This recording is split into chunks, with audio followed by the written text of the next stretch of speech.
looking at you kids. Me too. I wish I knew how to quit eating bugs. This seems so fun. There's no place like home. I'm gonna make him an offer down with you.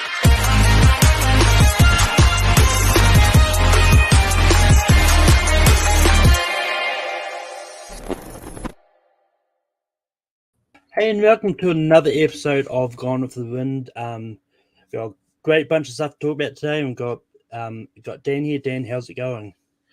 Oh man, Malcolm, I've been doing pretty good. We just had a lot going on this weekend, and good for us because we got a special guest. So we have a lot to talk about with our special guest today. So let's get into this. Yeah, and also we've got special guest. We've got Emma. Emma, how's it going? And for people that don't know you, introduce yourself.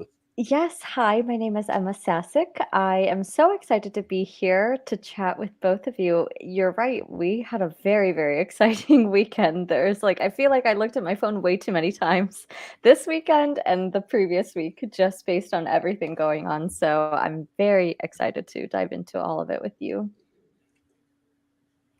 But yeah, we definitely it's definitely the start of leading up the Oscars. We're starting to get a lot of sort of Guild Awards coming in and starting to see sort of where things might fall going into the Oscars.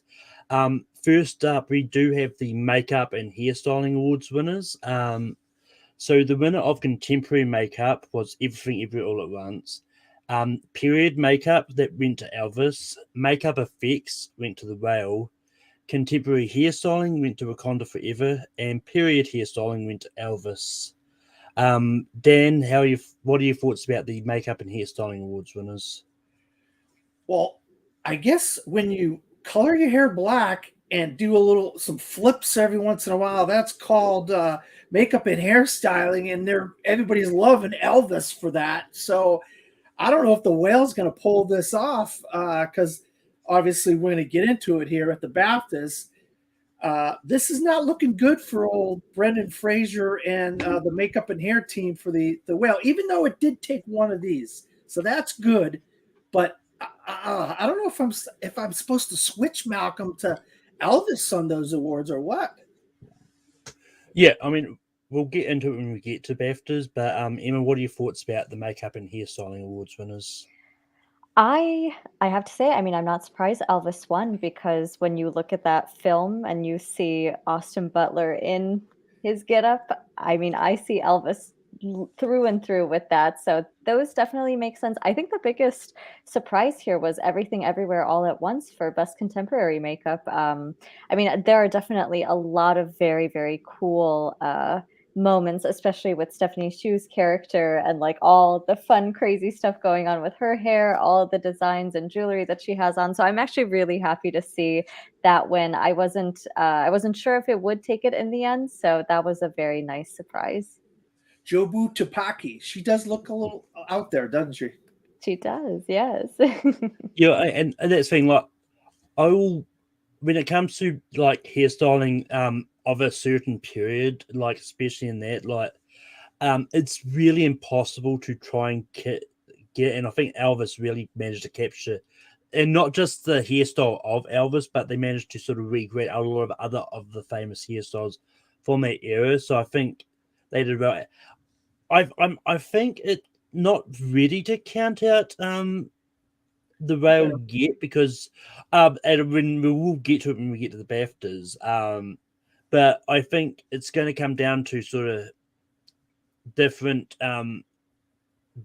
opinions and all that. But I think for the makeup and hairstyling ones, I think the only one Whale was actually nominated for was makeup effects. So I mean, I'm not too sure if it was nominated in the other areas, but I think the Whale. I think it's one of those ones. I think the Whale was more of a sort of effect as opposed to complete makeup and hairstyling. But it's going to be interesting. I think because obviously with the awards that they do for BAFTAs and the Oscars, they look at the whole package of makeup and hairstyling. They don't just always look at a certain person. Like, well, sometimes, like as Dan has told me many times, like there is definitely correlation between makeup and the lead sometimes if they could change their appearance so much. But yeah, but we'll get into that. Moving on to the next one we have here, we've got the Set Decorators Awards. And this is definitely an interesting one because there's definitely a couple of ties in this one as well. For contemporary film and set decorators, we had Tar and Top Gun Maverick tie, period piece, Elvis, fantasy and science fiction, Everything Everywhere All at Once. And then we had another tie in musical / comedy, which was Matilda the Musical and Unbearable Weight of Massive Talent. Emma, what are your thoughts on the Set Decorators Awards? I'm actually kind of surprised to see Tar and Top Gun Maverick win for contemporary film, especially in a category with Bullet Train, Glass Onion, Bardo. I suppose, I mean, I guess at the end of the day, I don't necessarily think about the production design with those two films specifically. So they make them quite interesting picks here, in my opinion. And then I'm a little sad that Babylon didn't win for a period film because that one is so loud and bright with its set design. But Elvis is like on a train right here. Although we did have at the BAFTAs last night, I believe Babylon did take production design. So I don't know. It looks like the competition is between the two of them. Yeah, but it's one of those, definitely one of those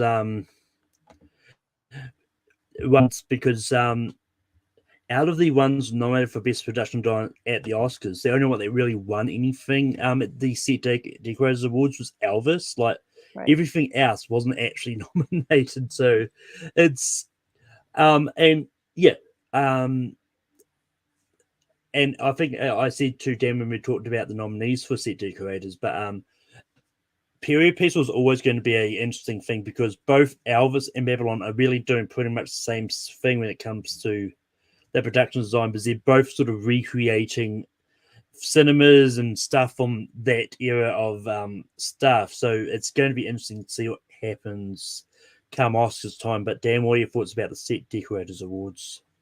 Yeah, I'm going to go piggyback off of what Emma said, and where's Babylon in here? I mean, why this seems like everybody has been jumping on the Babylon, and those first two segments. I mean, the rest of the movie is good, but to me, the first two segments really just are incredible. And I think if you're going to do Elvis, I mean, what are they going to recreate like casinos and some of those type of things? Is that what they're going for with Elvis? Is a house maybe? Graceland maybe they recreated Graceland. I don't know, but obviously something about Elvis was resonated with them, and that got it. But yeah, a lot of these I don't understand where this comes from. I can see the cinematography for Tar, but the set decor. Okay, so you put two people in a chair and you have a crowd and you film that. That's or her on it in a class and she's talking to a kid in a class. I mean, I don't know. Her office, I don't know. I understand some of these, but hey, they know better than me. They're in the industry. I'm not. So what do I know? I suppose so. Yeah, I mean, it's just so strange to see it in this company that those two are the winners, and I didn't think, honestly, I didn't think twice about their production design. Not saying that it's terrible in any regard. I just don't think it necessarily really stands out like a Babylon or even an Elvis in terms of like the variety of sets that we get in that film. Yeah, like Devotion to me has better production design than Top Gun Maverick, if you're going to go there, Yeah, I mean, it's one of those ones because I think when it comes to the production design category at the Oscars, I think it comprises more of just sets. So it's going to be interesting to see how it comes when it comes down to it. But I mean, still see Top Gun Maverick sort of get win for best set decoration is a little bit weird, like when you think about it. But it's one of those ones like it depends on what their criteria is because they're probably not really looking at like if you literally built a entire cinema that's from a past, like set decorating could be a lot more than what we're actually seeing on the outside as well. So I will say Elvis though, Malcolm, I will give it credit. they completely built a lot of that stuff from scratch in Australia. They didn't go to Las Vegas. They could have easily went to Las Vegas and did a lot of that stuff, but no, they did all that in Australia. So a lot of that is from scratch. So I will give them credit for that.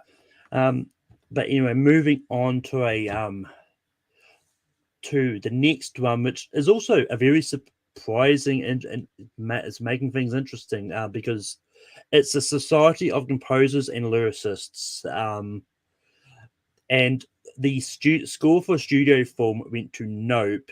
The score for independent film went to Everything Everywhere All at Once. The song for musical comedy went to Shell Papa, and the song for drama / documentary went to Applause by Diane Warren. So this is interesting because once again, when it comes to the scores, Nope didn't get nominated, but Everything Everywhere All at Once did. So I think this could give Everything Everywhere a bit of a boost here. Whether or not, and look, it's one of those ones like I think if I remember rightly, I think The Fabelmans was nominated in the studio film. So I think this could be it for John Williams, to be honest. But and also it's the other thing is like when it comes to the song sort of things, Applause is the only one that is nominated there. So maybe Diane Warren could finally get an Oscar this year, not next year like what Dan's predicting. But Dan, what are your thoughts about Society of Composers and Lyricists? I think there's no correlation here between the composers and lyricists and the Oscars. I mean, maybe a slight chance for Everything Everywhere All at Once. If it's like one of those ones where it's winning everything, it's taking all these awards, they could give it to that. I mean, just a slight chance. But I mean, the song, I mean, look, I don't think Diane Warren's got, nobody even saw that movie. I mean, it's going to go to something people saw, a big name person like Lady Gaga, Rihanna, or Natu Natu, which I will sit here and I will tell you, I thought Natu Natu was a great song. I listened to it on repeat. I told you before, Emmett, you haven't heard this before, so it's new to you. You know, my guild that I'm in, they sent out a Spotify list with all the songs and I on repeat, man. And every time Natu Natu came up, I just was like singing along, dancing along with it because you just can't help it. The songs, it's infectious. Yeah, it really is. Our songs are amazing, and I love Rise Up, and I love Hold My Hand. Those two, when they pop up on my Spotify list, I was loving those. But I don't think Chow Papa's got this. And I like Chow Papa. Don't get me wrong. I really like Chow. I think of all the stuff in that movie that really kind of might even bring a tear on your face is that song is really emotional song. So, but I don't think there's any correlation here. I just, maybe I'm going out on a limb. Who knows? Yeah. And I'll go to you in a minute, Emma. Yep. Look at what was nominated in the Society, and in the drama / documentary category, it was up against Carolina, Hold My Hand, and Lift Me Up. Wow. And so I think there could be there could definitely be a chance, but the outside button here is Natu Natu, which I think everyone's got as their favorite at this point. It wasn't nominated anywhere, so it's definitely got the interesting thing here. But Emma, what are your thoughts about the Society of Lyricists Award? I mean, I think my money is on Natu Natu at this point right now in terms of what will be winning at the Oscars. I mean, it's so infectious, as I just said. It is in really outstanding company with Hold My Hand, Lift Me Up. But I don't know, there's just something, it's just a fun scene in a movie. And like people are just, I don't know. It puts a smile on my face. That scene is so fun and loud and you just want to get up and dance. And I feel like that's what a really great song should do. And, that's what we should be awarding. Now, would it be awesome to see Diane Warren win a competitive Oscar? Absolutely. And I think she's getting she's getting an honorary one. So that would be kind of cool to give her another one in that evening too. But I'm not necessarily holding my breath for that at the moment. Emma, you haven't been in on this. But on Gone with the Wind, we have predicted, one person has predicted that Diane Warren will win an Oscar next year for the Okay. song for 80 for Brady.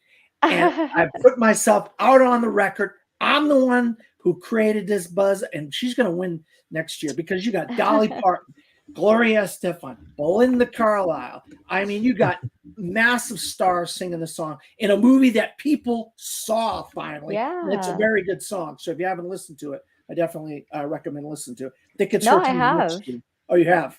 I have, yes. I got to see 80 for Brady in the opening night here in Palm Springs, actually. So Oh, that was super, super fun to see it with a crowd of similarly aged people as the actresses in the film. yeah. I'm telling, and everybody was just walking out of that movie saying, "Wow, what a fun movie this is! What a fun movie!" Yeah. And you can't help but not love that song. I mean, we finally can get something where we can actually say, "Here you go, Diane Warren," something for people that saw a trophy for people, for an award for people, for a movie that people saw. Well, she should have won Absolutely. for Armageddon. That was ridiculous, but that's a whole other thing. In terms of the score winners here, awesome to see Nope get recognition. I know that that film, kind of has not been getting the recognition it definitely has deserved in many categories. So it's very cool to see a win here. And then, yeah, for Everything Everywhere All at Once too. I my heart lies in the Babylon soundtrack because that is something that I have literally listened to on repeat and is like one of the highlights of that film for me. So I I'm kind of thinking that that's where the Oscar might go, but it's definitely very interesting to see Everything Everywhere here take this in the independent film category. Was I actually don't remember the nominees for this, but was Babylon among the nominees for the studio film? I was just about to get to that because it's one of those ones that I actually looked it up just to remind myself, and it is really because for studio film, Babylon wasn't nominated, It and was not, okay. I think that's where it would have gone. But what was nominated us alongside Nope, you had Carter Burwell for The Banshees of Inisherin, Alexandra Desplat for Pinocchio, Michael Giacchino for The Batman, and John Powell for Don't Worry, Darling. That's Wow. some pretty steep competition for Nope to be the victor of. So that's, I mean, even more kudos to them for taking this win. And for independent film, I'm not actually surprised Everything Everywhere All at Once took it out because the hits competition in this one was a lot weaker because nominated what we had the Al Yankovic story was nominated. A movie called Brainwash Sex Camera Power. This apparently the score for that's good. I don't know what that movie is. You had Rob Simonson for The Rail and Mark Smythe for a movie called The Reef Stalked. So I'm not surprised if Viva once took it out over those ones. Well, that's awesome. A good step up for them too. But moving on, going over to the Visual Effects Society winners. For visual effects for a photoreal feature, it was Avatar: The Way of Water. Supporting visual effects for a photoreal feature went to 13 Lives. And visual effects for animated went to Pinocchio, Guillermo del Toro's one. But Dan, what are your thoughts about the visual effects society winners? Yeah, this is a no-brainer. Avatar. If you're gonna put your 100-point vote on Gold Derby, you better put it on Avatar to win visual effects. And Ke Kwan will probably win Best Supporting Actor. I don't care what the BAFTAs did, but I am just glad to see 13 Lives get something this award season because I love that movie and how they created that whole sequence and have those background effects, making it look like they're in those. You've heard me say this a bunch, Malcolm, so I don't want to say it too many times, but I love 13 Lives. I was glad to see it win something. And yeah, everybody's been talking about the background effects of Pinocchio. So that's a kind of another one that's a no-brainer. And Emma, what are your thoughts about the Visual Effects Society Awards? I mean, I have to entirely agree with Dan here. I saw people online saying when Avatar won the award, they were like, well, and water is wet. They're like, yes, of course, they're going to win this one. I mean, its steepest competition was, it seems like Top Gun Maverick here. So this is definitely a huge boost for it, as if anybody was not entirely 100% on it winning visual effects. And I'm also really happy for 13 Lives too for being recognized in its category. And then I just think all of the animation work in Guillermo del Toro's Pinocchio is just stunning. So that's another great win for them. Yeah, I mean, like Avatar winning visual effects, like is kind of a no-brainer. Because just looking at what's nominated, like if anything is to upset it, I'm thinking it's probably going to be either Top Gun Maverick or Quiet on the Western Front because, like one thing when it comes to visual effects society events, it's not always the ones with the most effects that win. Like sometimes the subtle ones do tend to come out on top occasionally. Um, I'm not 100% sure that this is going to be one of those times because I think the visual effects in Avatar is just really good.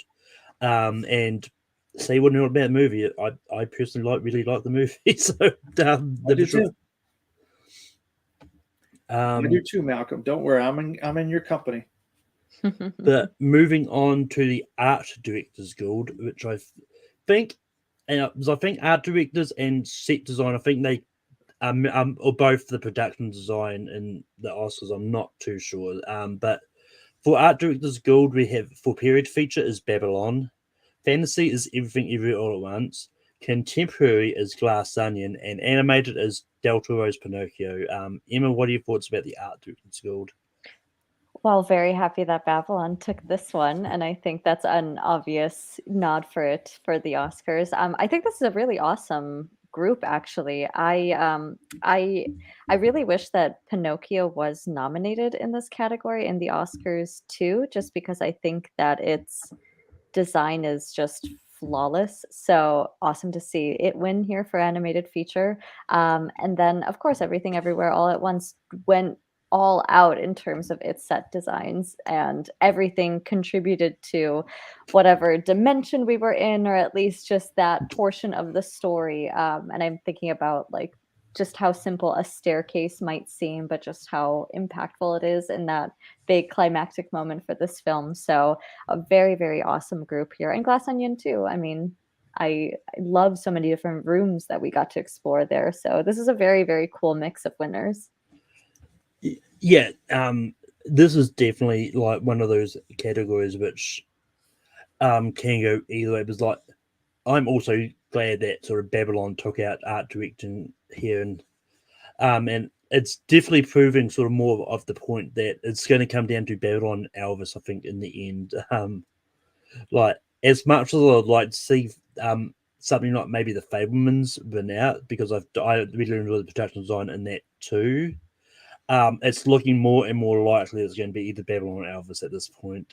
But Dan, what are your thoughts about Art Directors Guild?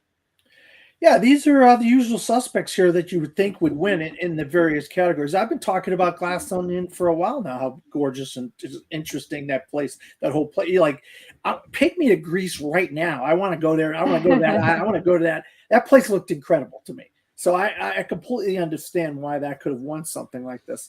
But I'm glad Babylon did win and Everything Everywhere all at once. I mean, $15 million. Look what they did in that movie for the 15. I'm just blown away by with that budget what they are able to do, and it's some of that kind of stuff like the production value and the set decoration stuff like that. You just got to be just amazed by what they were able to do with that kind of a budget. But moving on to the next category, one we had the winners of the Directors Guild come out, and it's going to be interesting to see what happens at the Oscars because the winner of the feature film for directors went to the Daniels for Everything Everywhere All at Once, and then first time went to Charlotte Rouse. This is going to be interesting because for the longest time it was looking like maybe Spielberg is going to come at Bow on top. But I think the tide has changed a little bit. I think it's now sort of looking like the Daniels is going to take direct, and maybe Fablemans will take best picture. But I think it's going like it's. I think it's looking like the winner of best picture is not going to win best director. Is kind of what I'm thinking, unless of course Everything Everywhere does win best picture as well. I don't know. But Dan, what are your thoughts about the DGA award winners? Yeah, I mean everybody's been pointing at Charlotte Wells for After Sun. I mean, it's a great achievement, and she deserved that. But the big winner here is the Daniels. It's I think that's going to solidify them as the front runner for the Oscar for Everything Everywhere All at Once. And I look, Steven Spielberg's my second favorite director. I love Steven Spielberg. I love so many of his movies. They have transformed my life as a film aficionado and a film fan. I just don't think this is one of his best movies. And I understand maybe people say this is a weaker year for film or whatever. I don't know about that, but what the Daniels were able to do with this movie and how they were able to create all these various worlds, and at the heart, it's a family drama, which they wrapped all this craziness around a family drama, basically. And that's what really matters, is we can all relate to Everything Everywhere All at Once because we all have families, and they I think they deserve it. And Emma, what are your thoughts on the best Directors Guild Award winners? Well, in my personal Oscar predictions, I have had the Daniels winning for some time now, just because, I mean, at the end of the day, this is a super creative film that took so much skill on everyone's part. And I mean, it starts with the Daniels in terms of their guidance and their directing styles. And I was so happy to see them win here. And it's not to say it's a knock on any of these other nominees and front runners for this category, but at the end of the day, I love filmmakers who really take a chance and take huge swings, and I feel like that they certainly did. And more than anything else, they put so much heart and soul into their film, which, again, not saying that the other people didn't do that either, but this film at the end of the day is just, it's a great accomplishment in terms of filmmaking and what's possible in our day and age here. And it's something that I'm so happy that they got recognized for here. And I really hope that it continues for them at the Oscars. And so that's where my mind is at. I'm very happy for them here. Also super happy for Charlotte Wells. I mean, everybody has really been praising After Sun, and that's another film that is so touching and so moving, even though it quietly says a lot of the things that it's telling us and showing us. So I think that these are two spectacular winners. Yeah, and while you guys are talking, I decided to sort of go back the past 10 years of the Directors Guild and Best Director to see how much of correlation they had. In the past 10 years, 8 of the people that won the Directors Guild of America feature film have won the Best Director award at the Oscars. So there's definitely a chance. There's definitely a chance. Like, the only 2 years there was a difference was in 2012 when Ben Affleck won for Argo, and he wasn't even nominated for the Oscar. And then in 2019 where Sam Mendes won for 1917, but Bong Joon-ho won it at the Oscars. So yeah. But moving on to the BAFTAs, and BAFTAs did what the BAFTAs do and went weird. I'm going to start at the bottom. I'm getting a headache just thinking about it, Malcolm.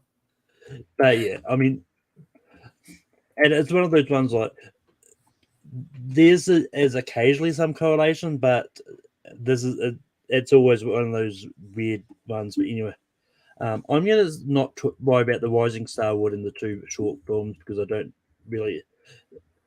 British short film went to The Boy, the Mole, the Fox, and the Horse, as we all predicted, because it's one people know. I will say I'm very happy for Emma Mackey winning. I think yeah. she's awesome. Actually, really everybody in this category is awesome. So I'm sad that all of them couldn't win, but I'm also very happy for Emma. Yeah. Malcolm, if you haven't seen Emily, I recommend Emily. She's fantastic in Emily. Definitely. Oh, I was going to see it when it first came out. Then I just forgot about it. Forgot about going to see it. I'll probably try. It definitely was one that I was interested in.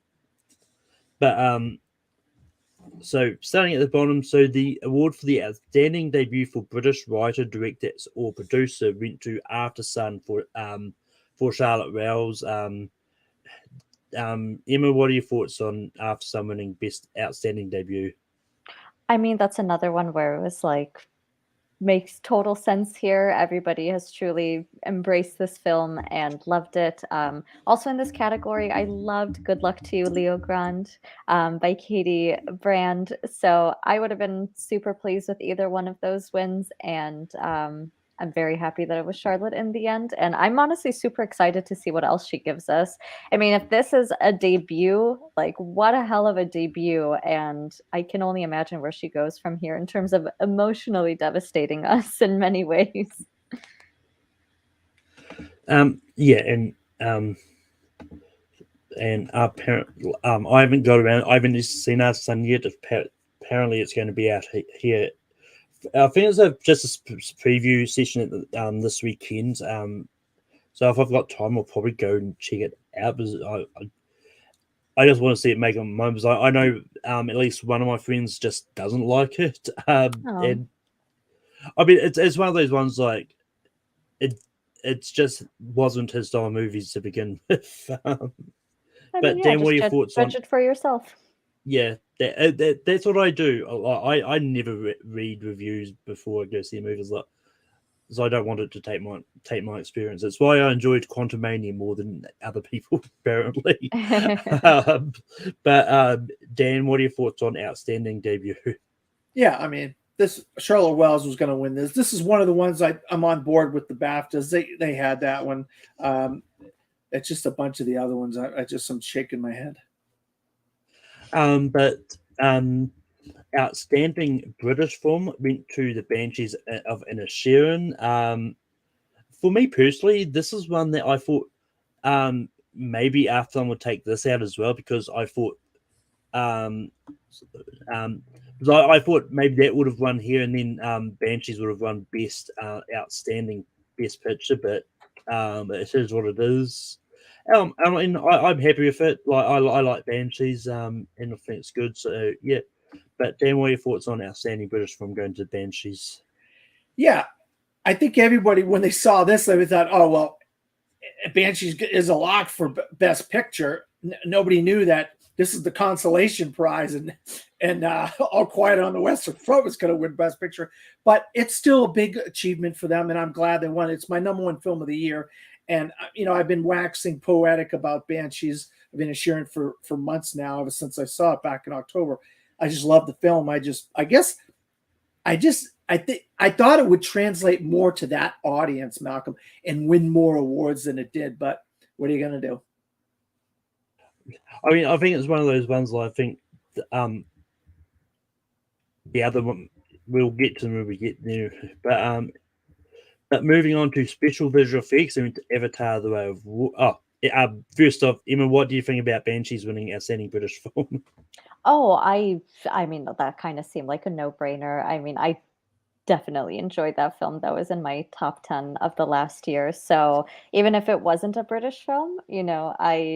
I'm actually quite surprised it didn't win the best film category. I was just about to say, even if it wasn't a British film, it would have won a main prize. But it's actually quite wild that it did not take that category. I know we'll get into that later, but in terms of the outstanding British film category and the wins that it already had early on in the night, it seems like, yeah, it was a lock for this category itself. Yeah, and the last thing I'll say on that is I thought After Sun would have won Best British Film because Banshees was nominated Best Film, After Sun wasn't. Right. But I bet that was probably it's the top competition. I bet it was between the two of them in this category. Yeah. But moving on to Best Special Visual Effects, Dan, what Avatar: The Way of Water won. Dan, what are your thoughts about Avatar winning? Emma said it early. Water is wet. Avatar's going to win visual effects. Even over there at the BAFTAs, it's a no-brainer. Yeah. Put your 100-point gold derby thing on this to win visual effects, because you're going to get that one. That's all I have to say. You're going to get a good boost. I mean, and Emma, you said it before, but what is are you surprised Avatar were able to go visual effects? Oh my god, I am shocked that they won in this category. No, it totally makes sense. And I mean, like, as we said, it faced Top Gun Maverick here, faced All Quiet on the Western Front. So since it's leading here, I think it is cruising safely into a win at the Oscars. Yeah. I mean, it's like it's been winning visual effects sort of every year. Because I think it got the close result, didn't it? If I remember rightly. But actually, I don't think they have a visual effects award at the Globes. I don't now, think they do, no. But um, if they did, it would have won there. yeah. But moving on, and this is something that I think we probably could have seen coming when All Quiet got backed up a lot of nominations at the BAFTAs, because All Quiet won Best Sound.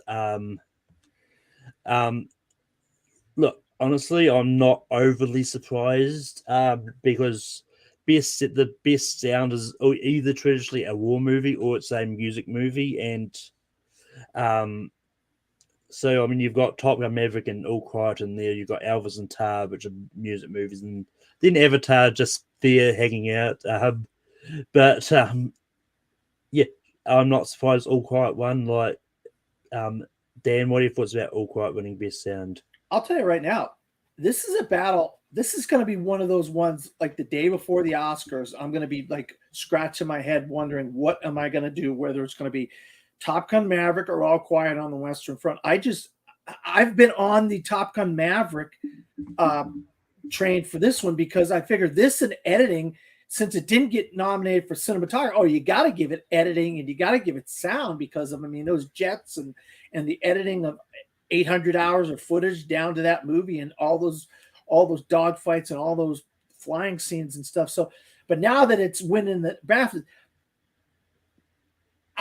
I think you have to kind of take All Quiet seriously at the Oscars here, even though there's some of these categories I wouldn't take it seriously at the Oscars.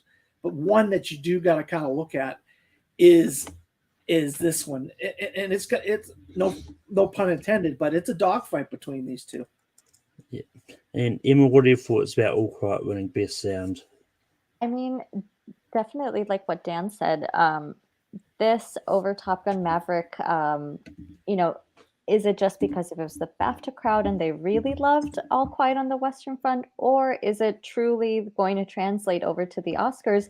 I don't know, because I mean, both of them feature truly incredible sound work. So you either have the classic war film, or I don't know how to describe Top Gun Maverick, but just like jets and crazy effects, all of that. So I mean, both of them excel in their respective ways, and I don't know what I would pick, honestly. I go back and forth between the two of them too.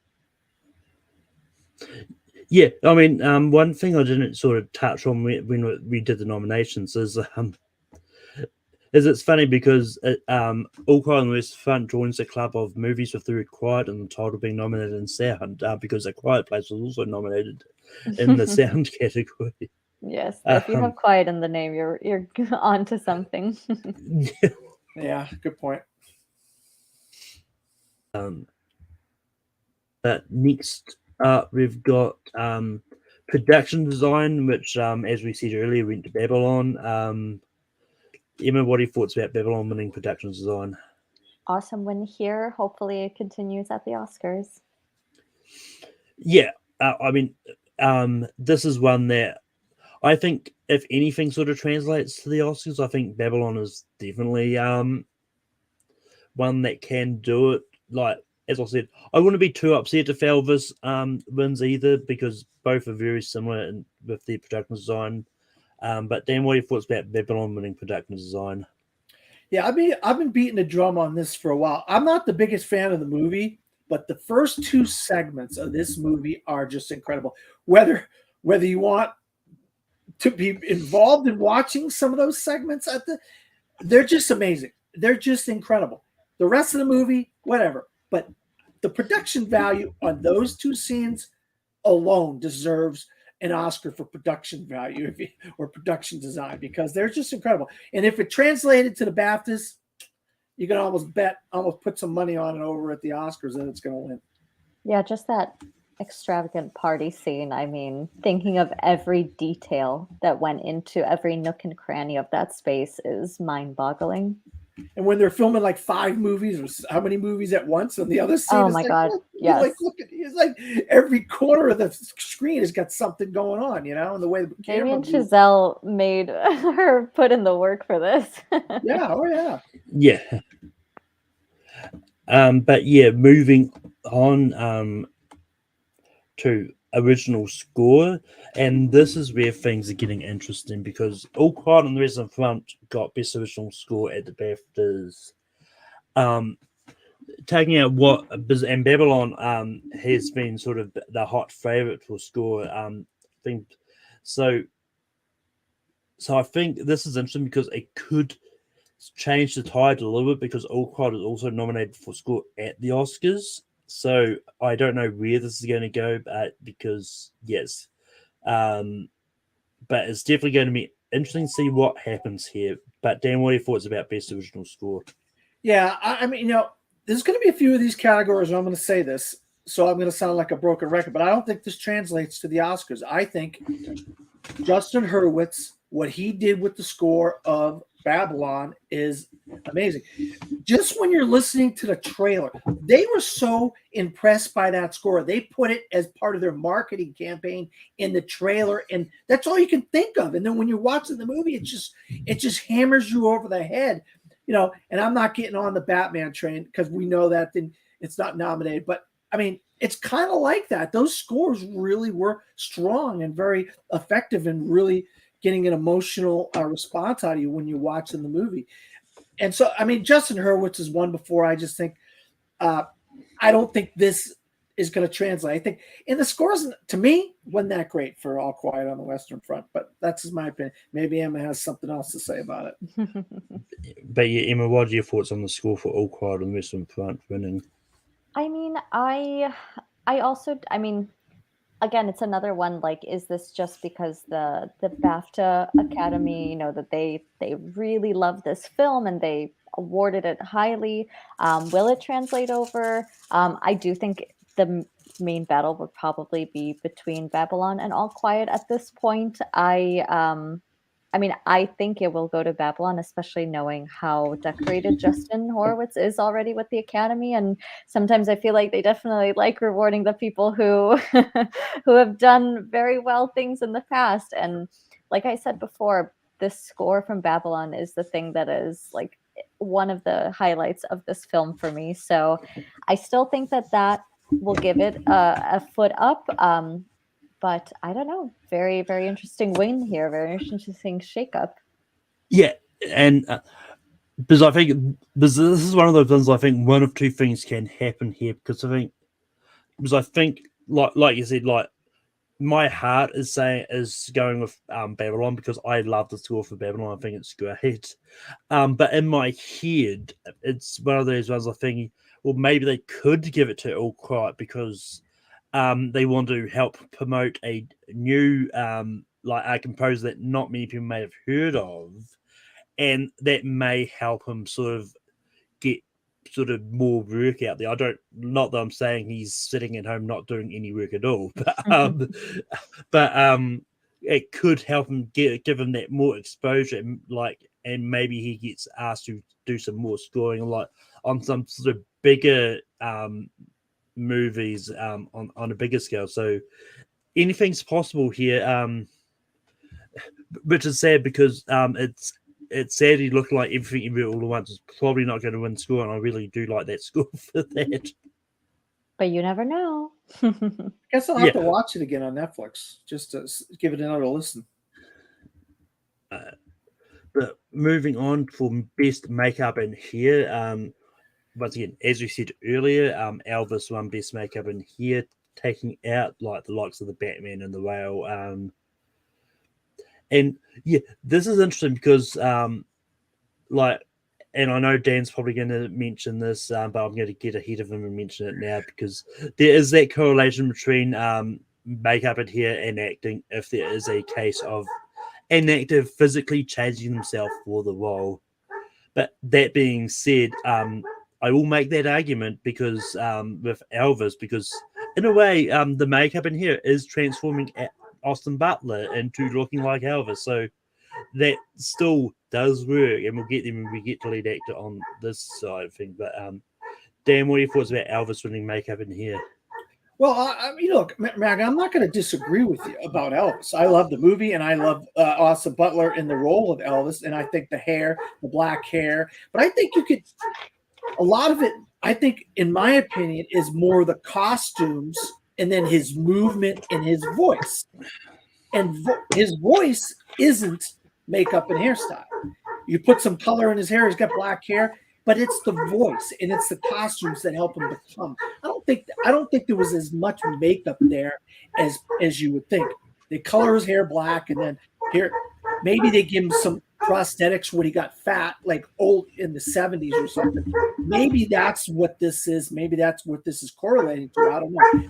But I mean, I think this is really not looking good for the Whale, which I thought was just like a runaway. I know it didn't get nominated for Best Picture, but with Gary Oldman and Charlize Theron, we've seen this happen before, and it just seems like it's the most obvious thing for Brendan Fraser and the Whale, and I just don't think it should be as obvious.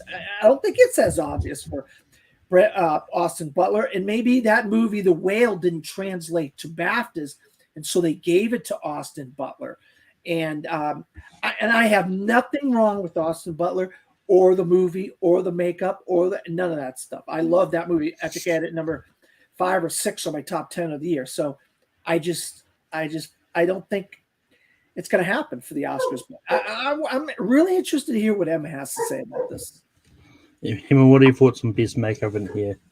I think that I think when you have somebody as iconic and recognizable as Elvis, I think that's what really is taking this home for it. I mean, yes, it is the black hair, it is, the look. It might not seem like a whole lot, but I just think it's this icon that he is showing. And pretty much as I was watching the movie the entire time, I honestly just felt like I was watching Elvis Presley up on stage, just because of how much, he looked much like him. And the only time that was kind of broken for me was when at the end they actually show actual archival footage of Elvis. And I'm like, oh my God, that wasn't him the entire time.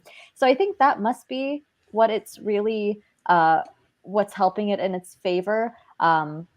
If Elvis wasn't out this year, would we probably be seeing, the Whale leading this category? Honestly, probably, just because of all of the prosthetics work that was put toward Brendan Fraser's character. So I can't really say that I'm too surprised to see Elvis taking it, just because of, the man that he is representing and the clear image that we all have of him. And definitely toward the end of the film, there's that prosthetics work as well. So I can't say that I'm too shocked. I currently have Elvis winning Best Hair and Makeup in my current predictions. I mean, I'll also say that, with Priscilla Presley and her character, she had the cute little 60s hair, or excuse me, the 40s, 50s hair, all of that. You have all of those supporting characters. And I think that also helps too. You have them capturing that era versus The Whale, which is so much more concentrated on a handful of characters. Yeah, and definitely Brendan Fraser's one character. Tom Hanks. I forgot about Tom Hanks. So Tom could Hanks. Forget about him. You forget all about Tom Hanks. I forgot all about him, Malcolm. But she's right. Emma, there's a whole group of characters with all kinds of feather hairdos and this braids and then all kinds of. So I can see why Elvis won. But I've heard people say they thought the makeup on Tom Hanks, Colonel Tom Parker, was not that good. So don't kill the messenger, people out there. No, I'm not saying. Yeah, I mean, I will say it's kind of hard to recognize Tom Hanks in terms of that makeup that is used on him. I can still tell that it's him at the end of the day, but what he looks like and transform as Colonel Tom Parker is definitely not what I think and look of Tom Hanks. And we also get the transformations with the different decades as well. So I think all of that definitely gives it a foot step up here. Oh yeah, like, and I mean, I did say this when we were talking about makeup. Like, I know we spent a lot of time just talking specifically about Elvis, but like, Yeah. but it's just one of those ones. Like, when it comes to the movie Elvis, there's so many aspects when it comes to the makeup and hair in there, and unlike the world, which really is just Brendan Fraser, like. I mean, you've got Hong Chow in there, but there's not really much makeup done on them, to be fair. So I think because I mean that's the thing. I think when it comes to like Charlize the Theron and Darkest Hour, like I don't think their makeup award was just because of Gary Oldman and Charlize Theron. I think it was more about all the other characters in those movies as well because they were both very movies set in that decade. So I mean, um, but yeah, and I'm not like I've definitely seen the criticisms of Tom Hanks's makeup in Elvis. I've even gone as far as to see it people compare it to like that is just as bad as Jared Leto in House of Gucci. Yikes. That's rough. Which I think is a bit rough, to be honest. I don't think It's it's that rough bad. out there for Tom Hanks. Well, he's got a man called Otto. He's doing good. He's all right. He's got his 2 Oscars at home. I think he's fine. But moving on to best editing, excuse me, and this is one where I think it's interesting because I think this could actually end up being as I think it become the front runner, and it's Everything Everywhere All at Once got best editing. And I'm actually not that surprised about it. But Emma, what are your thoughts about Everything Everywhere winning best editing? Yeah, I thought that this was quite a huge step up for them in terms of taking this category because you've got All Quiet on the Western Front, you have Top Gun Maverick as these 2 powerhouses with the editing. Elvis and Banshees were also in this category, but I think those first 2 that I mentioned were really, really strong contenders here. So it's pretty awesome to see them take this here, especially because they did not get a whole lot of love from the BAFTAs this year. So I think them winning in this category against All Quiet and Top Gun Maverick, and seeing where a lot of the other wins were distributed throughout the show, I think it's pretty telling, actually. So I think it might give them a step up in the Oscars, but again, they're also still facing Top Gun Maverick at the Oscars, which I think might be its biggest competition at the moment. Especially because All Quiet is not in that category as well. So I don't know. But I'm very excited to see this win here. Yeah, no, I was just about to bring that up because at the Oscars, All Quiet is not there, but it was Tar that got in at the Oscars, which I think is a weird one to put in there, to be honest. But Yeah, I was I mean, a little confused with that one too. but but it's still like facing Banshees, Elvis, and Top Gun Maverick, and it's one of those ones like I think if everything everywhere is edited perfectly, just the way they transition from each multiverse area, and I think there's one scene I will point to. I think it's the scene where it's just like Michelle Yeoh sort of standing there and look like it's just flicking between different variations of her throughout that scene, like, and I think it's just done spectacular. I still think Babylon should have been in best editing, but that's just me because I really love the editing in that. But Dan, what are your thoughts about everything you're winning best editing? Yeah, I mean, this really puts a monkey wrench into the old Top Gun's going to win editing or Top Gun's going to win sound kind of thing because you don't know. You got All Quiet winning sound. Now you got Everything Everywhere winning editing. And I mean, you can't deny the editing and Everything Everywhere All at Once. It's part of what makes that movie great. And so for it to win the BAFTAs, that might be a little bit of a telling kind of thing. And I might have to go switch some things around on my Gold Derby predictions because what I think might be the winner may not be, and they might be some of these categories going towards Everything Everywhere over there, which, like Emma said, didn't get a lot of love over there. For it to win things over there, that might be a kind of a way to look at things over here in our Oscars and say, maybe I should put my vote towards Everything Everywhere. Yeah, definitely. But moving on to best costume design, Elvis pulled out the win here. And the only three that are nominated at the Oscars for costume design that were nominated at the BAFTAs was Elvis, Babylon, and Mrs. Harris Goes to Paris. The Oscars obviously have Everything Everywhere All at Once and Black Panther Wakanda Forever in there. But I think Elvis is a good shot to win costume design here because I think the way they recreated sort of Elvis's costumes throughout the decades and all that, I think is just really good. I would like to see Babylon win, but unfortunately, I think Babylon winning costume, I think, is kind of not happening at this point. But Dan, what are your thoughts about Elvis winning costume design? Yeah, I mean, I thought over there they would go for Mrs. Harris Goes to Paris, but for the fact that they went with Elvis, that tells you something. Elvis might start becoming a landslide in costumes. And the costumes, I mean, for everybody, just the regular clothes, the leather jackets, the jeans, the just Colonel Tom Parker. I mean, the women's clothes, Elvis's outfits. I mean, that had to be a massive undertaking to create all those costumes and make those people all look authentic to the time and the place that they were. And yeah, I think Elvis, that win is definitely the thing that's going to probably put it over the top. I think everybody's going to end up checking that box over at Gold Derby for Elvis to win costumes. And I can't remember who the costume designer was, Malcolm, but has she won before or something? I don't want you to have to go work too much. Maybe Emma knows.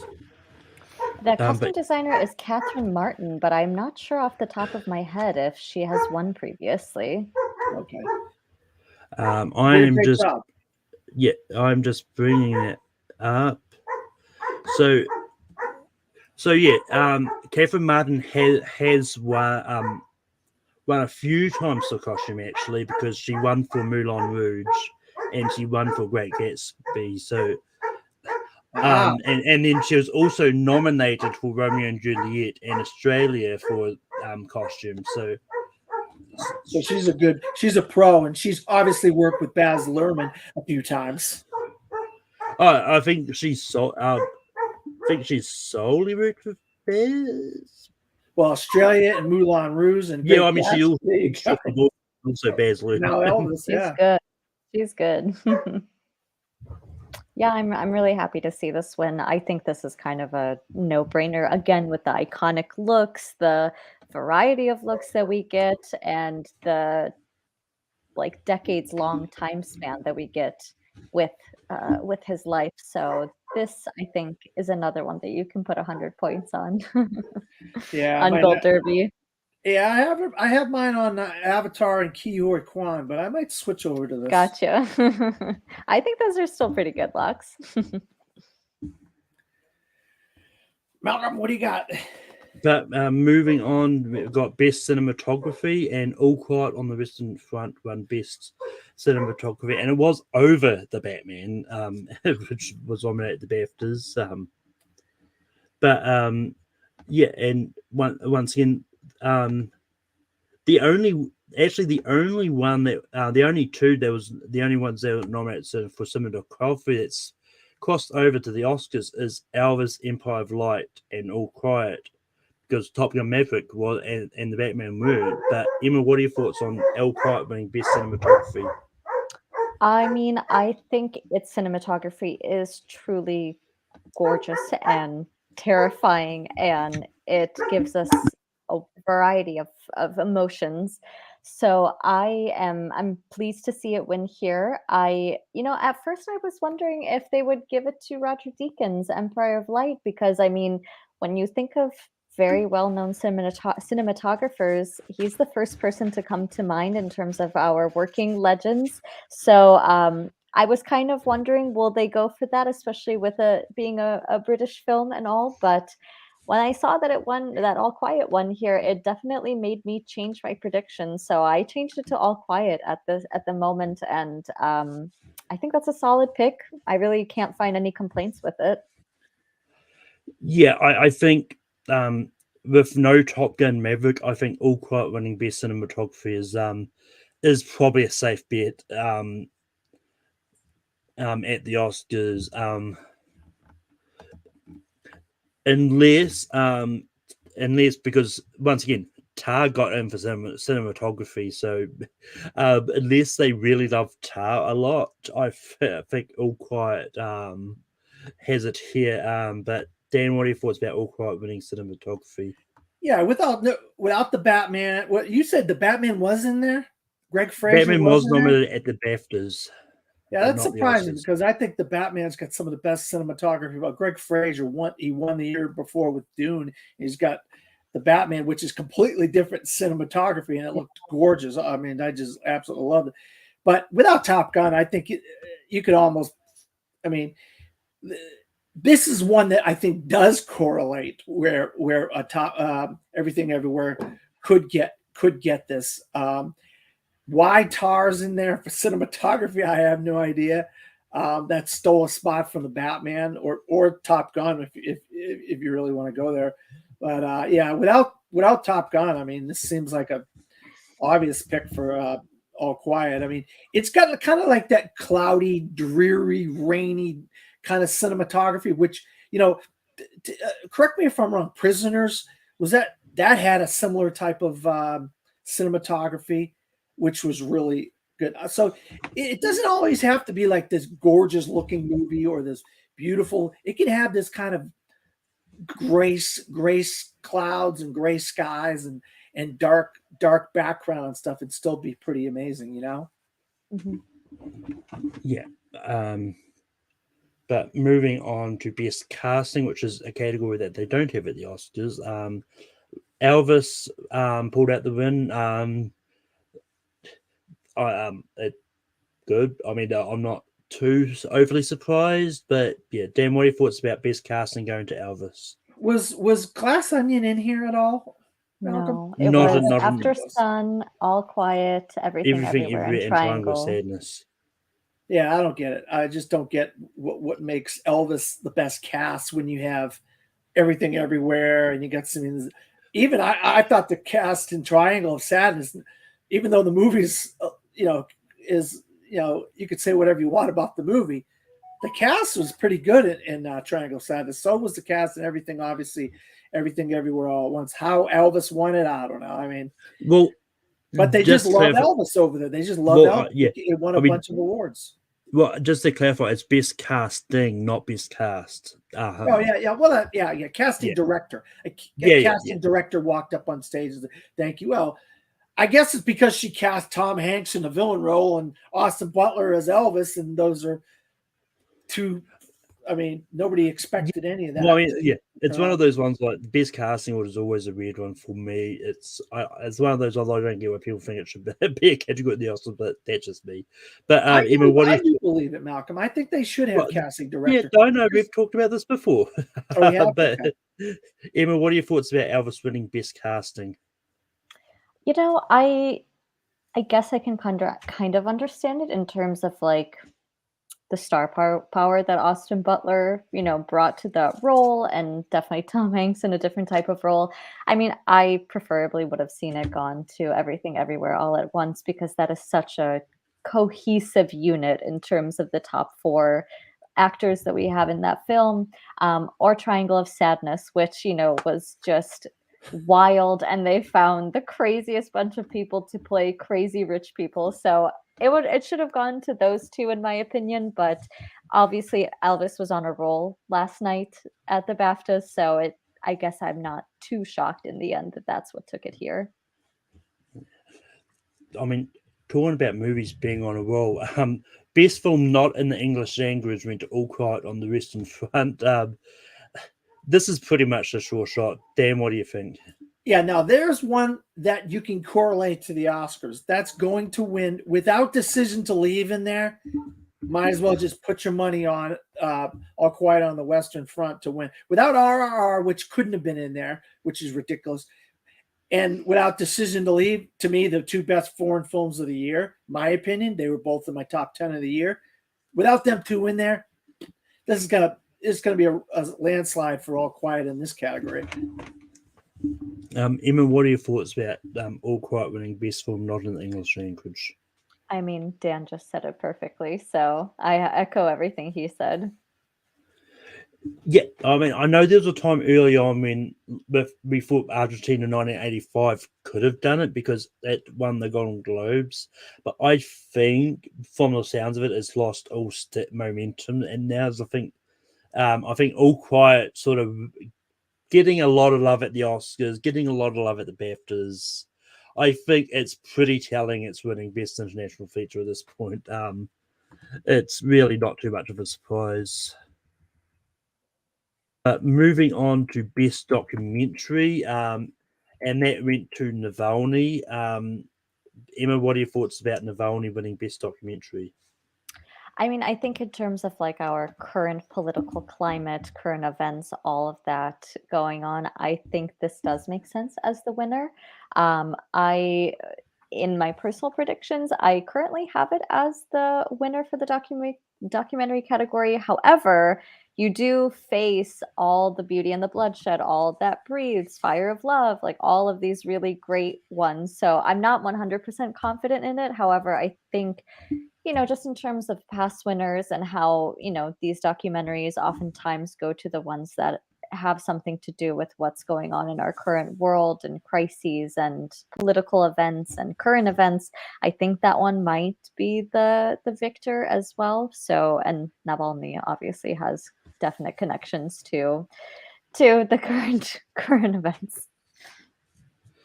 But yeah, I mean, with this being the BAFTAs, I thought for sure Moon Age Daydream was going to win Best Documentary because it's about a British singer and all that. But yeah, I mean, I've said this on many times on the show. I'm not a big podcast. I'm not a big documentary guy. So I've not seen any of these. I probably will maybe have a look at some of these if I find them, but I'm not rushing out to go see them. So, but Dan, what are your thoughts about Navalny winning Best Documentary?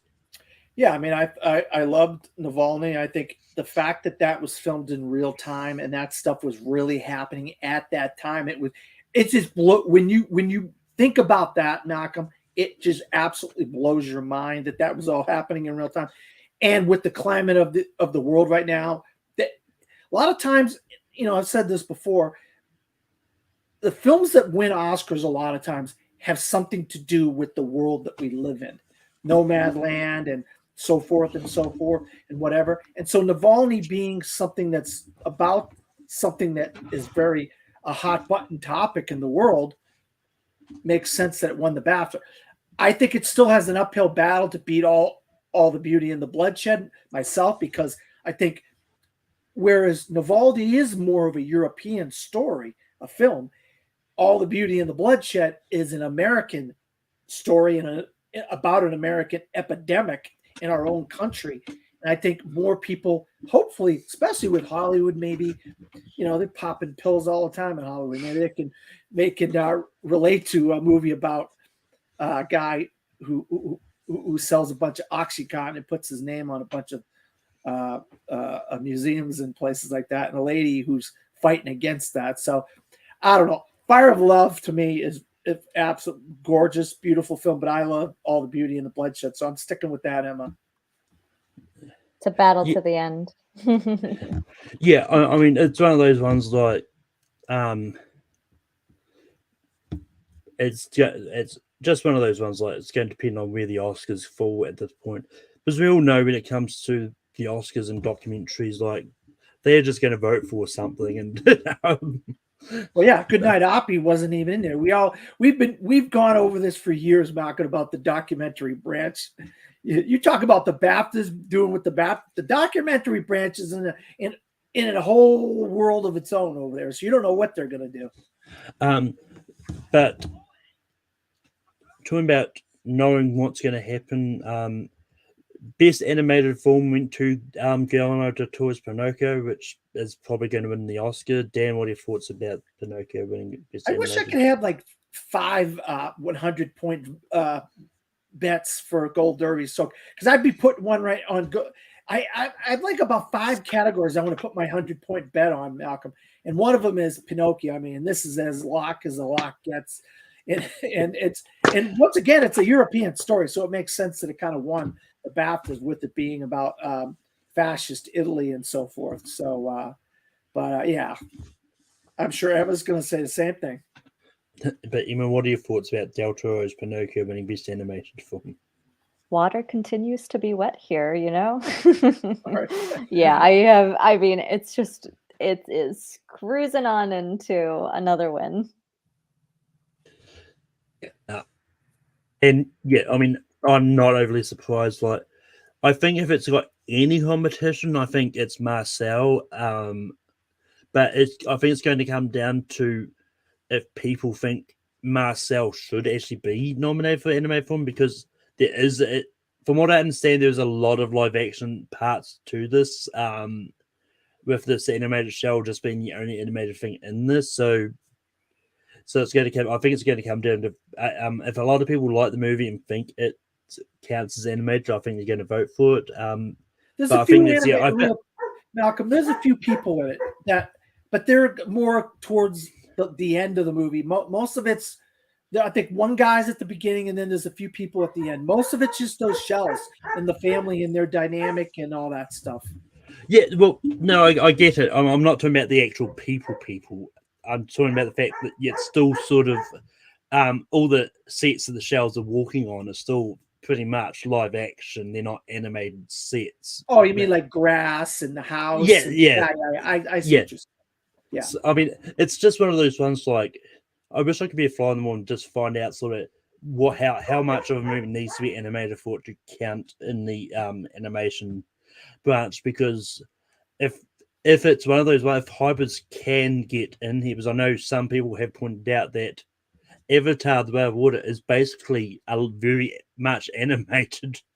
Emma, But do you have a thought on that? Maybe you have a about what percentage of animation has to be in the movie for it to be considered animated feature or not? Gosh, I don't know I mean, if a lot. Go ahead.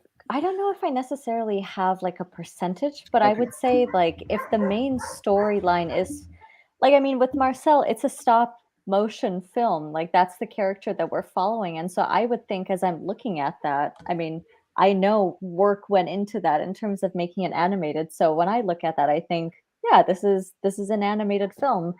I would kind of say the same thing for Avatar too, but also, yeah, it's kind of hard. I that's why I'm like, I don't know. I guess you kind of look at it and make that judgment call, but I would say like a good portion of Avatar is is animated. So I don't know. I don't know what goes on in those conversations. Those would be very fascinating conversations to listen in on and to see what is yes, what is no in that category. But yeah, just sort of. I just pulled up the Wikipedia page for Best Animated Feature, and basically what they say here is that an animated feature is defined by the Academy as a film that's got a running time of more than 40 minutes, in which characters' performances are created using a frame-by-frame technique.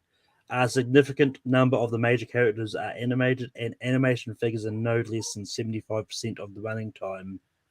So that, I mean, from that, it definitely sums up Avatar: The Way of Water, but as well as Marcel. But yeah, I mean, it's interesting because I would have, if that's the case, I would have loved to see Chippendale Rescue Rangers be in here too. But that one wasn't eligible, unfortunately. I wish it was because I love that movie. A lot of people love that. I really enjoyed it as well. It was so cute. But moving on, we've got Best Adapted Screenplay, and that went to All Quiet on the Western Front. Dan, what are your thoughts about adapted screenplay? This is one, Malcolm. I said there's some head scratchers, and this is one of the head scratchers. I mean, I could see where they would have went with like Living or something like that, but not All Quiet on the Western Front for the screenplay. I just don't understand. And I don't think it's going to translate to the Oscar. I really don't believe it's going to translate to the Oscar. Emma, you could correct. I can't remember what's it all in the categories. Is women talking in the same category or not? At the Oscars, it is, but here it was not nominated. Yeah, see, that women talking, I mean, to me, seems like it is going to win the Oscar. And I just don't see All Quiet winning the BAFTA translating to the Oscar. I think Living or Women Talking has got a better chance, even though Living didn't win the BAFTA, which I thought it would. That's just my 2 cents on the matter. I just don't see the script being one of the strengths of All Quiet on the Western Front, especially when you don't have a lot of nominations. If I think you only got the one for Women Talking, and I think this is their way of rewarding Sarah Polley for that great film. So that's just what my thoughts are. Yeah, but Emma, what are your thoughts about All Quiet getting best adapted screenplay? I mean, I also am kind of surprised to see it win here. I guess it was just on a great winning train last night, so they just continued to spread the love. I still have my heart on Women Talking winning at the Oscars, but if anything, this win kind of did move up All Quiet in terms of the final five that we have at the Oscars. So I'm still holding out for a Sarah Polley win because that entire film is dialogue and very thoughtful dialogue. And All Quiet on the Western Front, I mean, I guess I consider it more the visuals, the contemplative like moments versus really a lot of the dialogue that is being uttered. But yeah, kind of surprised Living didn't take it here as well, especially since Mr. Ishiguro is a celebrated Nobel Peace Prize laureate. So that's kind of a shocking snub here. But what can you do? Always snubs in award shows. Yeah, I mean, it's one of those ones. I think we probably won't. Because I think we probably won't truly know where the screenplay awards are going to go until the WGA awards are the winners of those are announced. And they're going to be announced the week before the Oscars. So and just of note, in the Writers Guild of America for Adapted Screenplay, like All Quiet was not nominated in that. So it's not able to win anyway. So, but I think if Women Talking has a chance of the Oscars, I think it needs to win at the Writers Guild of America award for adapted screenplay if it's going to stay alive this Oscar season, that's for sure. But yeah, I mean, I'm starting to think maybe I should get around to watching All Quiet on the Western Front before the times it's coming up. But yeah, I haven't seen it, so I can't really judge it winning adapted screenplay. But moving on to original screenplay, the Banshees at Inisherin won that. Yeah, Emma, what are your thoughts about Banshees winning original screenplay? I mean, it's a British film. It's at the BAFTAs. It kind of makes sense that they would reward it here. I did really enjoy the screenplay overall, though. I mean, it has humor, it has sharp moments, cutting moments, very dramatic moments, and wonderful dialogue at the end of the day. So I think it is quite a deserved winner. I think that definitely has a chance to translate over at the Oscars here too. Um, either Banshees, Everything Everywhere All at Once. Really, this entire category is pretty wonderful. You have also The Fablemans, Tar, and Triangle of Sadness. So they're all very different films, all wonderful in their own regards, but I wouldn't be surprised if Martin McDonagh wins at the Oscars as well. Yeah, like original screenplay is one of the few categories that actually lines up 5 for 5 with the Oscars. And and yeah, like I think if the Daniels are going to win Best Director, I'm 99% sure Martin McDonagh is going to get the screenplay award because just as the Oscars way of sort of sharing the love because I think the strengths of Banshees of Inisherin is more the script and not so much the direction. Well, I think the strength for Everything Everywhere is the direction and not so much the script. But Dan, what are your thoughts about Banshees winning original screenplay? Yeah, this is Martin McDonagh. We knew this was going to happen over there, and it just strengthens his chances at the Oscar. And and he actually hasn't won an Oscar besides the short that he made. So this would be their way to reward him. And other than Parasite and Birdman, they've been splitting. There hasn't been a lot of sweeps, so it's got to be two and one, or 1 and 2, or however you want to correlate that. So I think if you give Best Picture to everything and director to everything, you'd give screenplay to Banshees of Inisherin. That's kind of where it would go for me, as far as I'm concerned. So, or you do Best Picture for something and director for Banshee, Daniels, and screenplay. I don't see it going 3 ways. I see something, most likely everything going to take 2. And I think Banshees is going to get that screenplay from Martin McDonagh. I mean, he's been making movies for years. We've seen so many of them, and his last movie won some Oscars. He didn't win, but his, people in the movie won. So maybe this is finally his chance to finally win something. Just like Sarah Polley, I think they're not going to give them probably Best Picture, more than likely, or Best Director. So maybe this is their way of, hey, here Martin, here Sarah, there you go. Yeah, I mean it's like, as I said, I mean, with Sarah Polley, I think Woman Talking needs to win the Writers Guild for it to still have a chance. Good point, Malcolm. But moving on, and we're going to go about, I think it's about 4-6 categories left. Got Best Supporting Actress, and it's a little bit of a surprise for me, but Kerry Condon a little bit. I say not a little Carey bit. Mulligan. Not Carey Mulligan. I might add. Sorry, Malcolm. I had it. Yeah, and there was a little bit of surprise just for the fact that that I thought for sure, like, if anything correlates with the Oscars, like Angela Bassett would have won here as well. But not that I'm saying that Kerry Condon's not deserving of the win, because I think she is. It's just one of those ones, like Banshees is a British film. It was going to always get a lot of love in this side of things. But yeah, Kerry Condon got Best Actress. I think it moves her up. I don't think I think Angela Bassett's still probably getting the Oscar though. But Dan, what are your thoughts about Supporting Actress? Yeah, we know Banshee was going to win some things. I think Best Supporting Actress and Best Supporting Actor weren't necessarily the things we thought it was going to win. So those are kind of surprises for people. But with Angela Bassett getting nominated at the BAFTAs, I think that was kind of a telling thing, because I think the big one for her to really start the steamrolling is SAG. If she can win that SAG, I think you can forget about Kerry Condon, even though, hey, I'm happy for her, because I thought she was fantastic in the movie. But yeah, we knew Banshee was going to win a few things. We didn't know they were going to win this or Supporting Actor, but hey, I'm glad for her though. But this is actually her first time winning at BAFTA as well. But Emma, what are your thoughts on Kerry Condon winning Best Supporting Actress?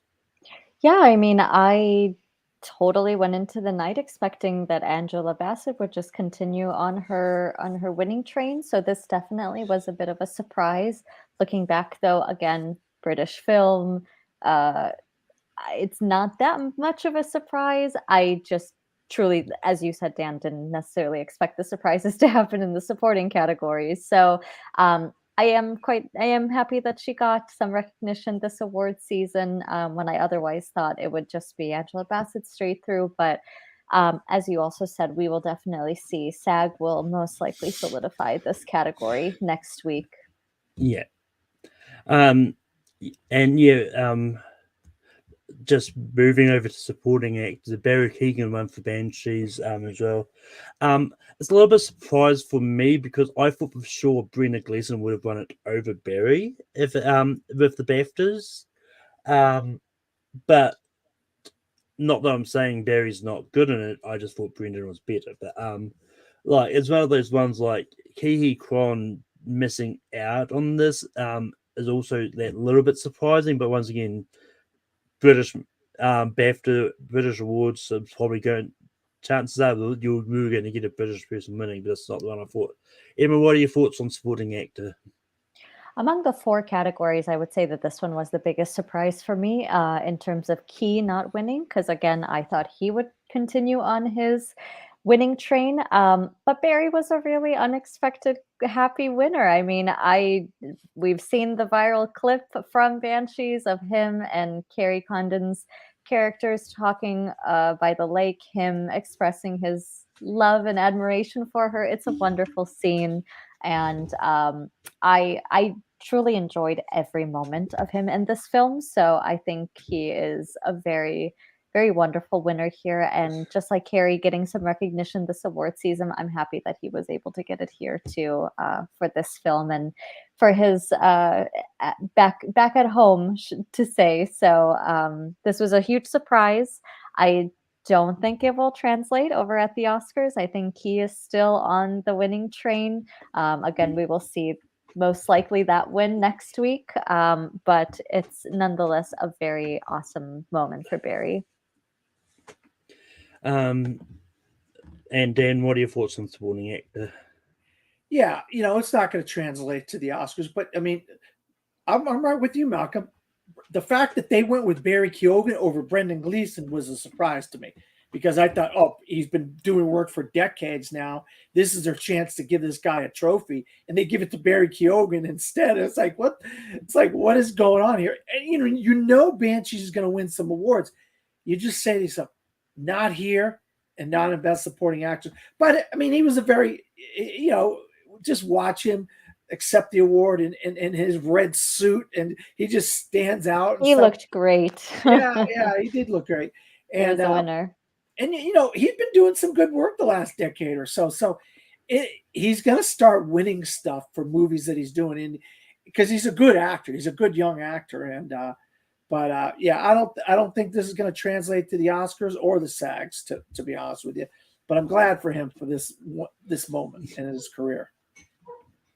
Yeah, and it's one of those ones. I was just looking at a picture of his face. Like, he looks a lot like Ezra Miller. He could replace Ezra in The Flash, and no one would bat an eye. Wow, that'd be weird. But anyway, moving on to lead actress. And this is no surprise. And it's Cate Blanchett for Tar. It's one of those ones. I think. It's either going to be Kate or Michelle at the Oscars, but it's looking really like it's going to be Kate at this point. Dan, what are your thoughts about Cate Blanchett winning for lead actress?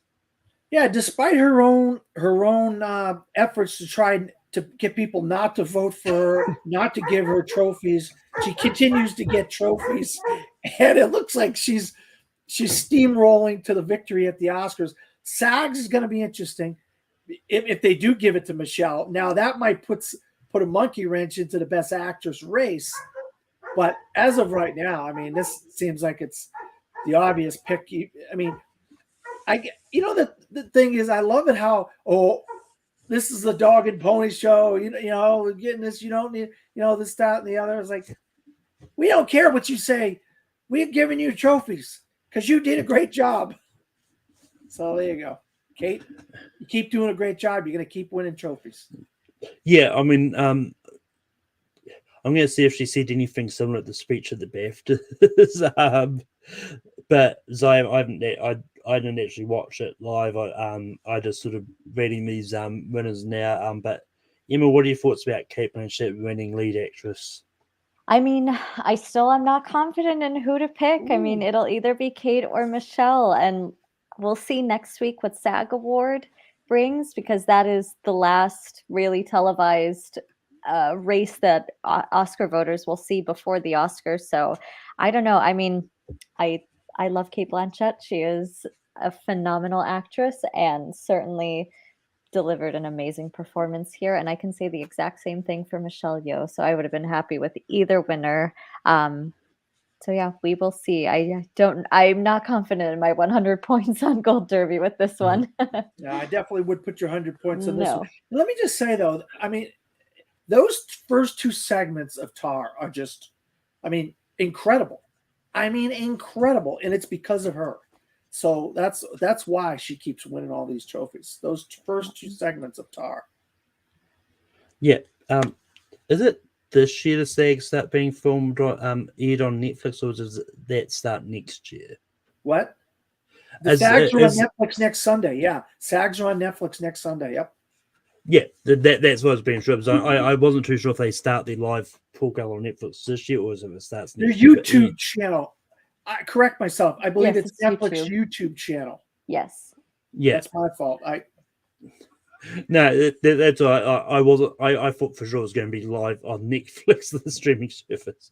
No, Um, I but don't know in what. saying that, they are testing it with a live thing because they're doing a Chris Rock stand up show live on Netflix. So I think Netflix are sort of practicing with their live sort of thing. So I wouldn't be surprised if next year the SAGs are live on the streaming service as well.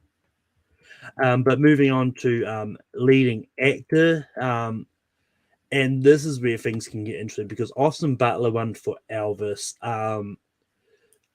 And this, like, it surprised because I thought for sure Brendan Fraser was going to be a clear shot, but it's now looking like it's going to be Austin at this point. And because I think Brendan Fraser's not really getting a lot of love now, but once again, I think it's going to come down to SAG and what SAG does. But Dan, what are your thoughts on Austin winning Best Actor in a Leading Role?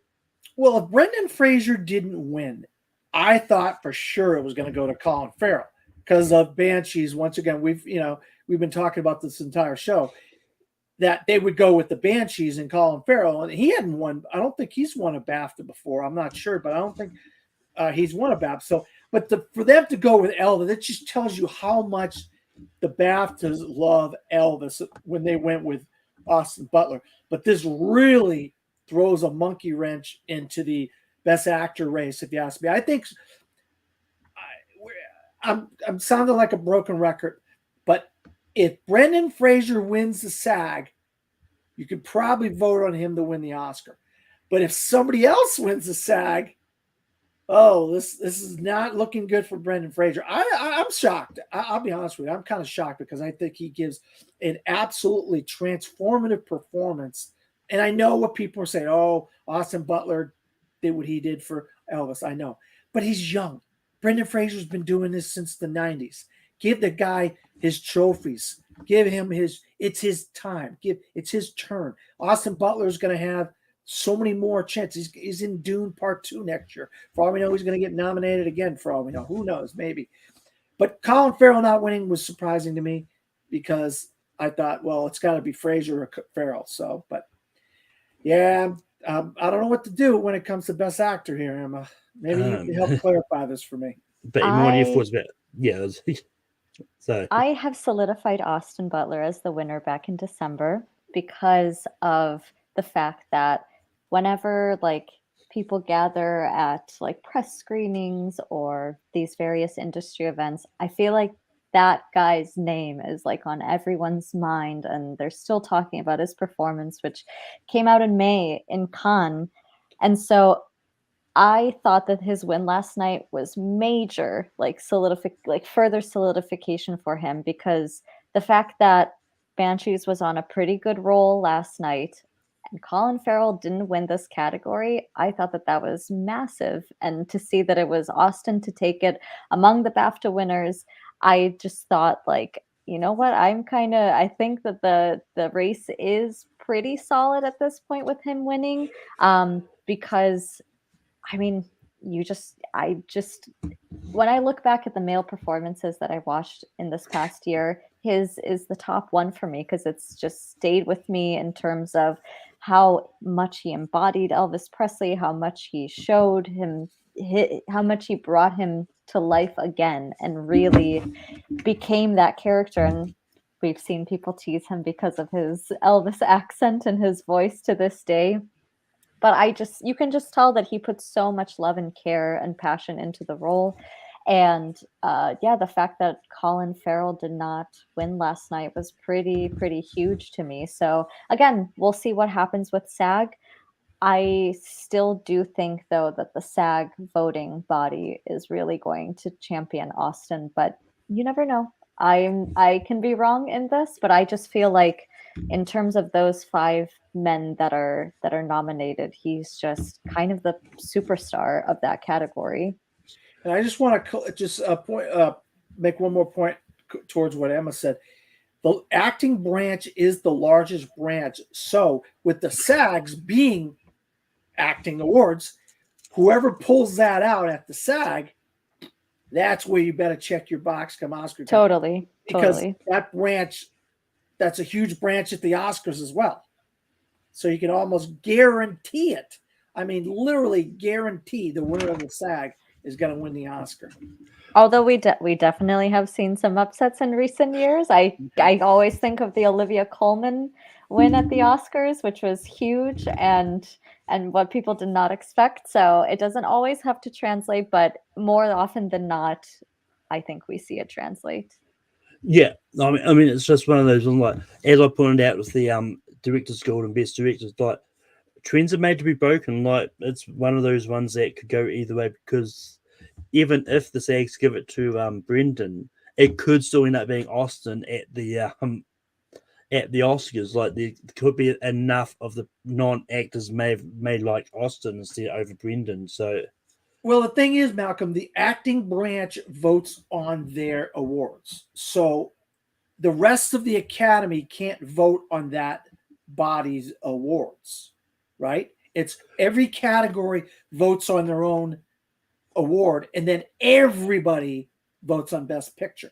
Right. So if the acting branch gives it to Brendan at the SAGs, you almost guarantee he's going to win at the Oscars.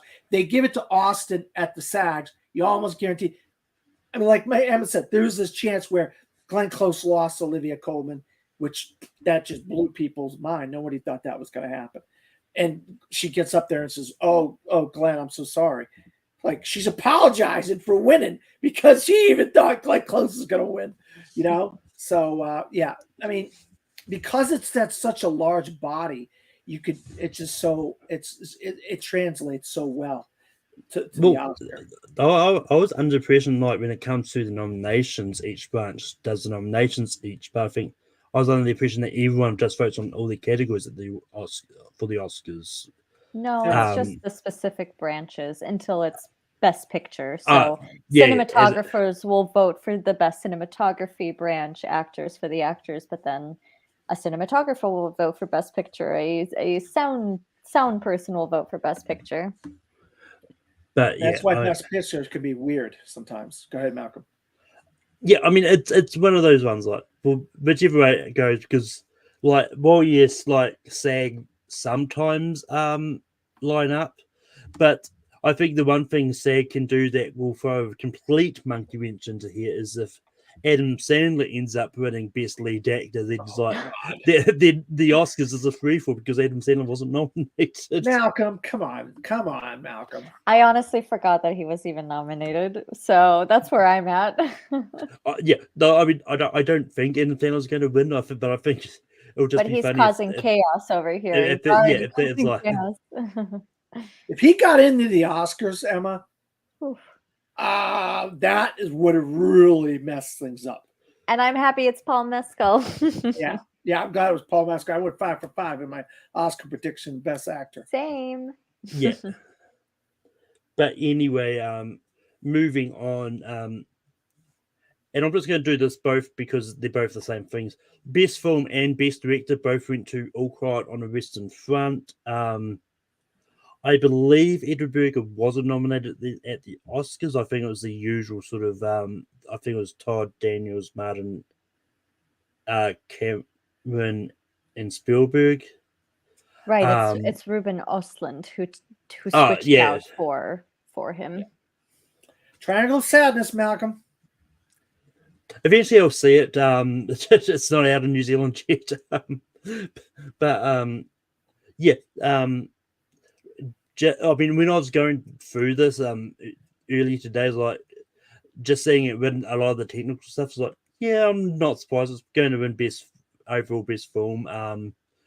And because it's one, like as I said, like I thought for sure best British film was going to go to After Sun and best film was going to go to Banshees, but it was just a big surprise. But Dan, what are your thoughts about All Quiet winning director and best film.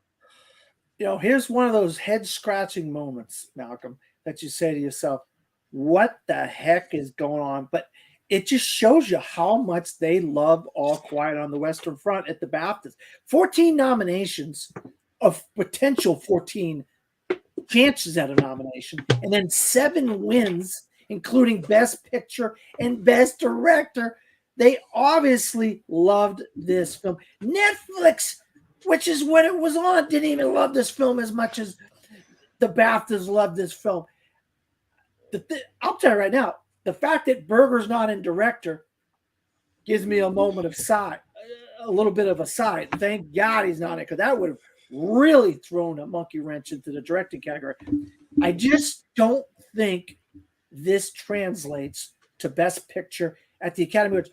Probably, look, I see this movie winning, getting some texts, and probably getting a lot of 4s, 5s, 6s, and 7s.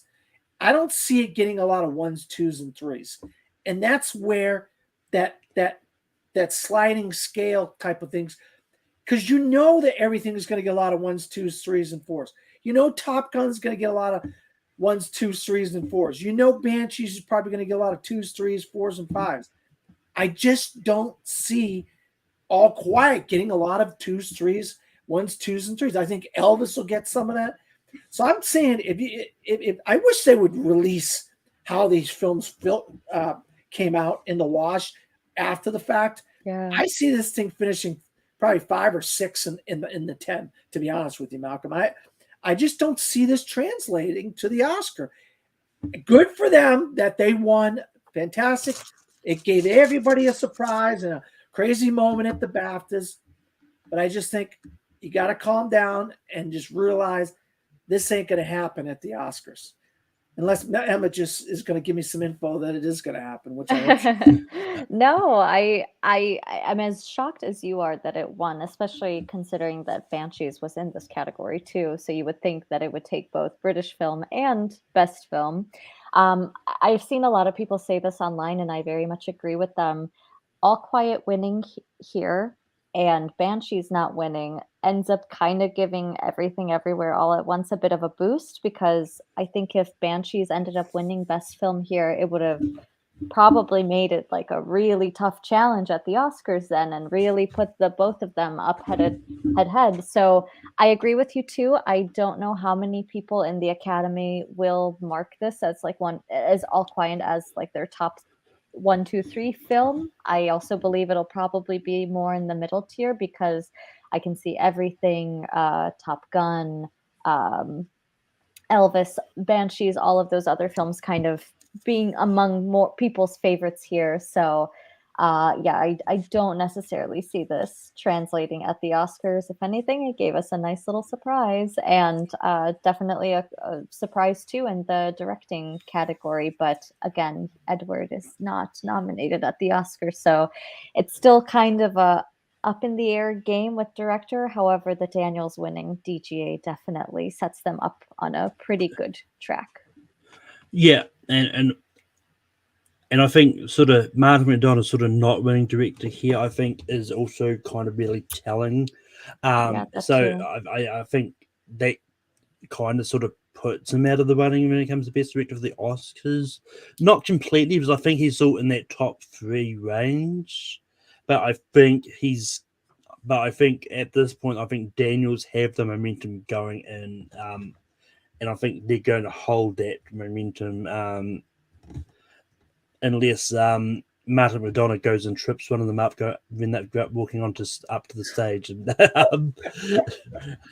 I mean, look, and I'll sort of argue that All Quiet winning best film probably may give it a little bit of boost at the Oscars, but I don't. It's still not enough to maybe push it into the to the victor circle. I still think like it's going to be maybe Everything Everywhere and all the Feldmans. Like I think the Feldmans are still sort of up there when it comes to best picture as well. And I don't know, Malcolm. I just think it's starting to lose a lot of momentum of late. I agree but that's too. just my opinion. I kind of agree Look, too with I that mean, one. it's one of those. I mean, well, yeah, like it is good at kind of losing momentum. I think it's one of those ones like because I mean, it wasn't nominated anywhere at the BAFTAs anyway. So I mean, like, which I'm not overly surprised, but I think But in I'm still. general, you would expect that to be nominated if it is among people's favorites. So it's kind of telling that it wasn't nominated here, especially Spielberg, that name, the force that that carries, and decades of work behind him And too. John Williams loses too. John Yeah. Williams doesn't even win it. Yeah, It's his, I mean, yeah, I mean, it's no, it's one of those ones like I get that point. I think it's one of those ones like The Fablemans is pretty much a Hollywood type movie. Like maybe if Spielberg had done it based in sort of I don't know what the British equivalent of Hollywood is. Maybe if he said it in Pinewood Studios or something, maybe. well, they had Um, Belfast last year, Malcolm. Very similar types of films. And you had Armageddon Time this year and that didn't get any love from anybody, Armageddon Time. So they had their basic similar type of film in Belfast last year. So they like, well, that's similar to Belfast. So we're not going to do that. I don't know. I'm just grasping at straws here. Who knows? well, I mean, it's one of those ones like because I mean, even Belfast like last year was I just quickly went backwards and it didn't get best film like Power of the Dog and Jane Campion got best film and best director at last year's BAFTAs. So I mean, Oh, 2 Netflix movies in a row. How about that? And we saw that Power of the Dog did not end up winning Best Picture. Nope. yeah. But yeah, I mean, it's just one of those ones. But as I said at the start, like the BAFTAs are going to do what the BAFTAs do, and that's what the BAFTAs did. And We can't sit here and try to figure out what they're going to do. They're just going to do what they're going to do. No matter if we spent over an hour trying to figure out what they did. And I mean, and I think if anything, I think one of the things like because I think even Manning sort of pointed this out. I think one area where the BAFTAs quite often do line up for the Oscars, and that comes in lead actor because you had Anthony Hopkins wins for the father for the BAFTAs, and that one at the Oscars too. Even though the Oscars were really sure Chadwick Boseman was going to win, and they rearranged the things to be sure of that. But anybody that saw The Father, even you who saw it very, very late, Malcolm, realized that Anthony Hopkins had given the best performance of the year, right? Oh, I mean, it's one of those ones like I'd seen Ma Rainey's Black Bottom when I thought Chadwick Boseman was fine in it, but I didn't think it was going to win Best Actor anyway. But that does bring us to the end of today's episode of Gone for the Win. I don't know where it's gone. But we'll be back next week where we will be revealing the nominations for the Gone with the Win Awards. That you've still got some time to maybe change the nominations. Like the form is still circulating, but also next week we do have the PGA coming out. And the SAGs on Sunday night. Do you want to do this on Monday, Malcolm? I was going to because Sorry. I wasn't going to bring it up on the show. Okay. I was going to tell you off here. But, okay. All right. But yeah, it's going to be on Monday next week just because I had to move Rankin up a little bit to the time where we normally do it anyway. But yeah, so we're going to have the PGA, we're going to have the SAG, and I may have the costume designers guild, or depending on if that comes out before we start the show on the Monday.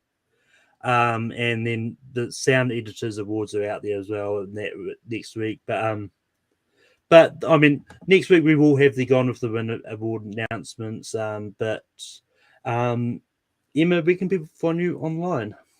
You guys can find me on Twitter. I am at Emma_Sasic. And then you can find my work at Next Best Picture, Boards Watch, Mama's Geekies. And then if you want to follow along my Palm Springs reporting, I'm at the Desert Sun. And I'm also on Letterboxd and Instagram at Emma Sasic. Thank you for having me, guys. No problem. Funny enough, Awards Watch is what I was using to have a look at the awards calendar to find out what's coming up. There you go. But Dan, where can people find you online? You can find me at Dan Skip Allen on Facebook, Instagram, Twitter. I'm also on Letterboxd under either From the Fourth Row or whatever. I have a couple different things, but I also am a film critic in Orlando, Florida, and I write for FromTheFourthRow.com and DisappointmentMedia.com. And also, I'm doing a couple episodes of we're doing the Godfather films on Picture This. We've done 1972, 1974, and got to wait for April till we do 1990. But I just want to say thank you to Emma for coming on. We really appreciate you coming on and giving your very, very insightful thoughts on the BAFTAs. And hopefully maybe down the road we'll get you to come back again. We really appreciate you coming on. Thank you guys so much. It was a very fun episode, and absolutely be happy to be back. But yeah, and you can find me on Tape Productions, the host. Rank 'em every Sunday night. Next week is going to be top 12 animal attack movies. And you can also find me on Movie Hero Network, where I do tournament fights from time to time. You can also find me over on Full Metal Trivia, where I do trivia matches. There's actually going to be one straight after this on the Spider-Man movies. And I'm pretty much around wherever you find there's awards talk, wherever there's trivia. I'm pretty much there. People love me and have me on lots of places. But until next time, see you at the movies. And thanks to you, that's over now, and you've ruined that for me.